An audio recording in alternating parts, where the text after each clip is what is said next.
जहन्नम से सबसे लास्ट में एक आदमी निकाला जाएगा, आखिर में एक आदमी निकाला जाएगा और उसके बाद में जहन्नम का दरवाजा बंद कर दिया जाएगा और ऐलान कर दिया जाएगा कि अब जहन्नम से कोई भी आदमी आजाद नहीं होगा, जिसको होना था हो चुका। और लास्ट में यह आदमी आजाद हो गया। ये वो शख्स होगा जो दुआ करता रहेगा जहन्नम में, आय अल्लाह तू मुझे नजात दे दे। मैं ये तो नहीं कहता कि तू मुझे जन्नत में दाखिल कर दे, लेकिन जहन्नम से मुझे निकाल दे। जहन्नम के दरवाजे पे बिठा दे, लेकिन जहन्नम से मुझे निकाल दे। इसकी दुआओं के बाद, मिन्नतों के बाद अल्लाह रब्बुल आलमीन कहेगा, आए फरिश्तों मेरे बंदे को जहन्नम से निकाल दो। यह आखिरी आदमी होगा और उसके बाद जहन्नम का दरवाजा बंद कर दिया जाएगा। अब यह आदमी जहन्नम के दरवाजे पर बिठा दिया जाएगा। अल्लाह ताला से कहेगा कोई चीज का सवाल मत करना, इसलिए कि तूने जहन्नम से आजादी मांगी, मैंने तुझे दे दी। अब ये जहन्नम के दरवाजे पर बैठा होगा। जन्नती जब अपनी खिड़कियों से झांक कर इसको देखेंगे तो इसके माथे पर, इसकी पेशानी पर लिखा हुआ एक लफ्ज देखेंगे, हाजा हुर्रुम मिनन्नार। ये आदमी तो जहन्नम से आजाद हुआ है। कोयले से भी ज्यादा काला होगा यह आदमी। जब जन्नती उसको देखेंगे तो चिढ़ाएंगे कि ये तो जहन्नम से आजाद हुआ है। ये कहेगा, अल्लाह मैं ये तो नहीं कहता हूं कि तू मुझे जन्नत में दाखिल कर दे, लेकिन ये मेरी काली कलूटी शक्ल और मेरी पेशानी की ये अलामत मुझे जाहिर कर रही है कि मैं जहन्नम से आजाद हुआ। ये तो और ज्यादा शर्म की बात है। अय अल्लाह मुझे किसी पानी से गुस्ल दिला दे और मेरे इस निशान को मिटा दे और मेरे जिस्म को वैसा कर दे जैसे दुनिया में था। अल्लाह कहेगा तूने जहन्नम से आजादी मांगी थी, मैंने दे दी, अब तूने दूसरा सवाल कर लिया। कहेगा अल्लाह तेरे इज्जत और जलाल की कसम, इसके बाद में मैं तुझसे कोई दूसरा सवाल न करूंगा। कहा ठीक है।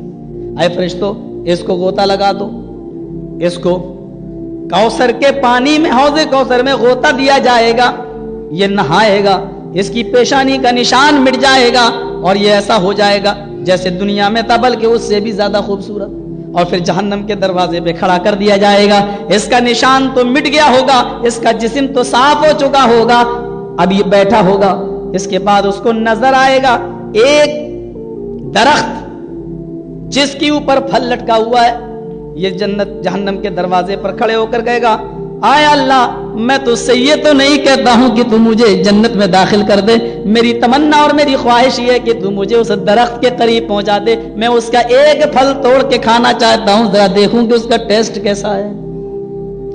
अल्लाह कहेगा देखो तुम बार बार वादा कर रहे हो और बार बार तुम कसम खाते हो और उसके बाद में फिर तोड़ देते हो अपनी कसम को। कहा अल्लाह तेरे इज्जत और जलाल की कसम, इसके बाद में मैं तुझसे कोई दूसरा सवाल न करूंगा। अल्लाह कहेगा ठीक है। अरे फरिश्तों जाओ उसको उस दरख्त तक पहुंचा दो। फरिश्ते उसको उस दरख्त तक ले जाएंगे। वो उस दरख्त के पास बैठेगा, एक फल तोड़ेगा और उस फल को तोड़ते ही अपने मुंह तक ले जाएगा।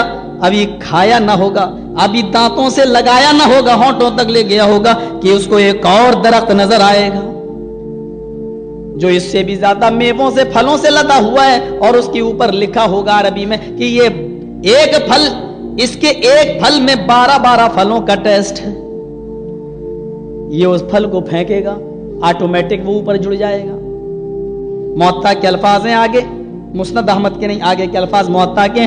क्या कहेगा, आय अल्लाह देख मैंने इस दरख्त का फल खाया नहीं है, मैं तो उस दरख्त का फल खाना चाहता हूं जिसके अंदर 12-12 फलों का टेस्ट है। इलाहुल आलमीन मुझे फल ही तो खाना है, मैं इसका नहीं उसका खाऊंगा, तू मुझे उस तक ले जा, मुझे वहां तक पहुंचा दे। अल्लाह कहेगा बिल्कुल नहीं, तू बार बार वादा करता और वादा खिलाफी करता है। आय अल्लाह तेरे इज्जत तो जलाल की कसम, इसके बाद में मैं तुझसे कोई दूसरा तीसरा सवाल न करूंगा। अल्लाह कहेगा फरिश्तों मेरे बंदे ने वादा कर लिया, छोड़ दो, जाओ उसको उस दरख्त तक पहुंचा दो।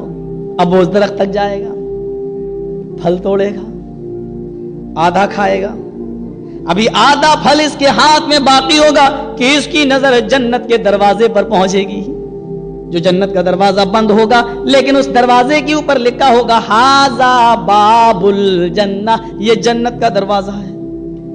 ये उस फल को हाथ में देखेगा, आधा बाकी है, दरवाजे पर नजर पड़ेगी, कहेगा الہ العالمین، میں نے تو دنیا اور دنیا کی ساری چیزوں پر نظریں ڈالی، لیکن اس کا دروازہ جو میں نے دیکھا وہ اتنا خوبصورت ہے کہ دنیا و مافیا کی ساری چیزیں اتنی خوبصورت نہیں، کوئی چیز اتنی خوبصورت نہیں ہے۔ اللہ کہے گا ہاں وہ تو ہے ہی۔ کہے گا اللہ میں چاہتا ہوں کہ یہ آدھا پھل جو باقی رہ گیا ہے یہ میں جنت کے دروازے سے ٹیک لگا کے کھا لوں۔ نہیں، بالکل نہیں، یہیں بیٹھو۔ اللہ تیرے عزت و جلال کی قسم میں جنت میں نہیں جاؤں گا، بس مجھے جنت کے دروازے تک پہنچا دے۔ کہا بالکل نہیں۔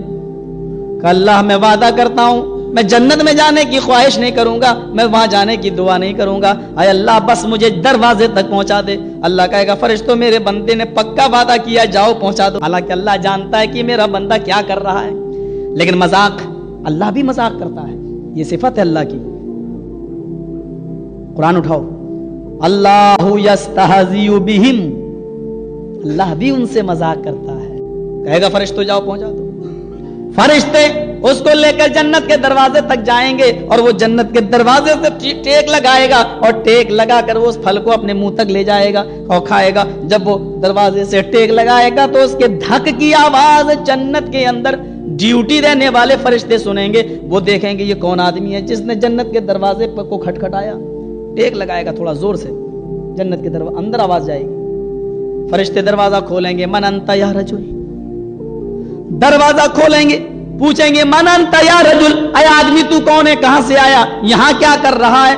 یہ آدمی پیچھے مڑ کے دیکھے گا تو فرشتوں کو تو نہیں دیکھے گا بلکہ جنت کی نعمتیں اس کو دکھائی دے رہی ہوں گی، دودھ کی نہریں، شہد کی نہریں، ساری کی ساری نعمتوں پر یہ نظر ڈالے گا، فرشتوں کے سوال کا جواب نہیں دے گا بلکہ وہ چیخ پڑے گا الہ العالمین۔ بڑا نام سنا تھا علماء سے جنت کا، بڑی تعریفیں سنی تھی، جنت ایسی ہوگی، جنت ایسی ہوگی۔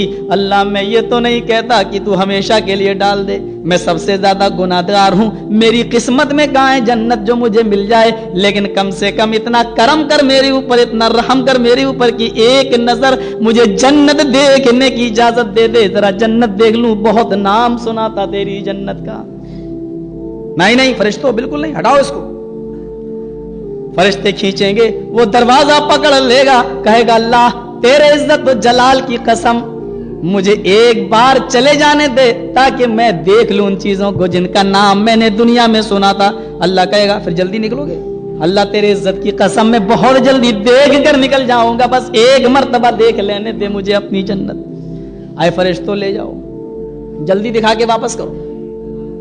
دیکھے گا، اندر جائے گا،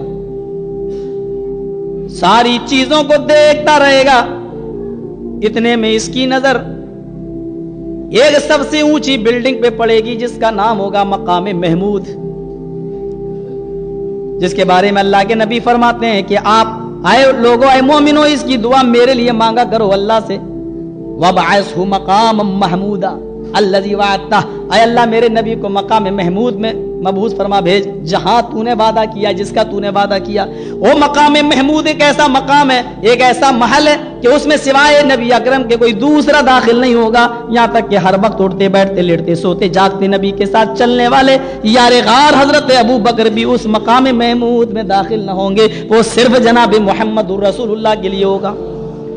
اس مقام محمود کو دیکھے گا اور اس کے بغل میں جو بلڈنگ ہوگی جو سب سے اونچی ہوگی، جو قرآن کے پڑھنے والوں کے لیے ہوگی، اور اللہ تعالی حافظوں سے، قاریوں سے کہے گا تم قرآن پڑھتے جاؤ، چڑھتے جاؤ، تمہاری آخری منزل وہ ہوگی جو تمہاری آخری آیت ہوگی۔ یہ اس بلڈنگ کو، اس منزل، اس بلڈنگ کو دیکھے گا، کہے گا الہ العالمین ساری چیزیں میں نے دیکھ لی، کم سے کم اس بلڈنگ کو بھی ایک نظر دیکھنے کی اجازت دے دے۔ اللہ کہے گا فرشتوں جب ساری چیزیں بندے کو دکھا دی تو یہ بلڈنگ بھی دکھا دو، جاؤ اور جلدی دکھا کے واپس کرو، جہنم کے دروازے کے پاس بٹھا دو۔ چلو بلڈنگ پہ چڑھ رہا ہے، ایک ایک سیڑھی پر دھیرے دھیرے آہستہ آہستہ قدم رکھتا ہے تاکہ دیر تک رہنے کا موقع مل جائے، ایک ایک روم کو غور سے دیکھتا ہے، دوسرے روم کو غور سے دیکھتا ہے، حتیٰ کہ آخری منزل تک پہنچ جاتا ہے اور اس کو بھی دیکھتا ہے، اور دیکھنے کے بعد فرشتے نے کہا نکلو، تمہاری देखने की बारी खत्म, अब चलो निकलो, टाइम खत्म, सारी चीजें देख ली, जहन्नम के दरवाजे के पास चलो। फरिश्ते हाथ पकड़ेंगे, उसको नीचे की तरफ लाएंगे, उसको खींचेंगे और इसके दिल में ये तमन्ना उड़ रही होगी, इलाहुल आलमीन, काश ये महल मुझे रहने के लिए मिल जाता। लेकिन ये जोर से चीख कर नहीं कह रहा है, इसके दिल में उड़ रही है, काश ये मकान मेरे लिए होता, ये रूम, ये कमरा मेरे लिए होता तो कितना अच्छा होता। लेकिन कह नहीं पा रहा है, इसको शर्म आ रही है अपने रब से कहने में कि अब कैसे कहूं, कितनी चीजें मांगू, अरे हमेशा रहने के लिए कौन देगा, मैंने दुनिया में अमल ही क्या किए थे, मैं ऐसी ये हर चीज मांगता रहा और अल्लाह इसको पहुंचाता रहा। लेकिन अब ये नहीं कह पा रहा कि अल्लाह मुझे ये महल रहने के लिए हमेशा के लिए दे दे। पकड़ो हाथ, चलो। फरिश्ते ने हाथ पकड़ा, लेके चले। ये बार बार पीछे मुड़ के देख रहा है, पहली सीढ़ी पे कदम रखा उस बिल्डिंग को देख रहा है, दूसरी पे कदम रखा तो फिर पीछे मुड़ के देख रहा है। गैब से आवाज आती है, आए फरिश्तों, मेरे बंदे के हाथ को छोड़ दो, ये दिल में क्या सोच रहा है ये तुम नहीं सुन सकते हो, इसको तो वही जात सुन सकती है जो इन्नहु अलीमुम बिज़ातिस सुदूर है, जो सीने की धड़कन बाद में होती है वो उसकी धक धक को पहले सुन लेता है। आए फरिश्तों, मेरा बंदा कह नहीं पा रहा है लेकिन उसके दिल में ये रही है कि मुझे जन्नत का ये महल रहने के लिए मिल जाए, छोड़ दो। आए मेरे बंदे, तू इसी महल में रहे जिसके बारे में तू सोच रहा है, और ये महल मैंने तेरे ही लिए बनाया है, वो उसी में। आए फरिश्तों छोड़ो, अल्लाह ने मुझे कह दिया, अब तुम कौन होते हो रोकने वाले, डायरेक्ट जन्नत में। उसके दिल की आवाज को मैं तो जानता हूं। आए फरिश्तों, ये महल मैंने इसी के रहने के लिए तैयार किया है। फिर वो आदमी उस महल के अंदर चला जाएगा। नबी अकरम सल्लल्लाहु अलैहि वसल्लम ने जैसे ही ये वाकया बयान करने किया कि वो आदमी सबसे ज्यादा गुनाहगार था, सबसे बाद में और सबसे लास्ट में वो जहन्नम से निकाला गया, लेकिन उसको जन्नत का वो ऊंचा महल रहने के लिए मिल गया।